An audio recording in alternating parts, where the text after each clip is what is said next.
అది మొత్తం కదా జీతాలేం తక్కువ అండి.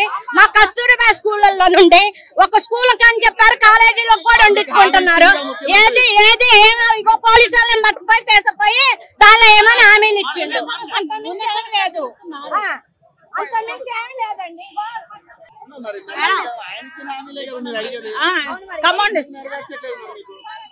సీఎం గారు అడుగుదాం వచ్చామండి. అదే అడుగుతున్నామండి, దాని గురించి అడుగుతున్నాం. అదే దానికోసం వెయిట్ చేస్తున్నాం. రావాలనే వచ్చినాం, మాకు కావాలి కనీసం రెగ్యులర్ చేయమని. చేస్తారుగా మరి ఏం చేసుకుంటున్నారు డిమాండ్. మేము నిజామాబాద్ డిస్ట్రిక్ట్ నుండి వచ్చినాం. నిజామాబాద్ డిస్ట్రిక్ట్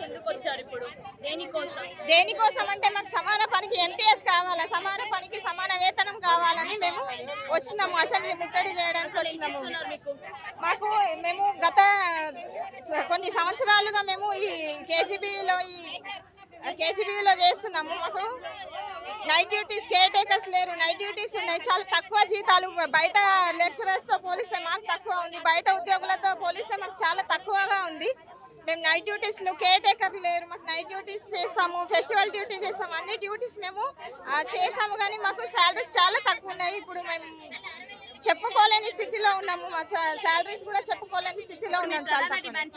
మా ప్రధాన డిమాండ్ ఒకటే, ఎంటీఎస్ కావాలా, సమాన పనికి సమాన వేతనం కావాలని కోరుకుంటున్నాము.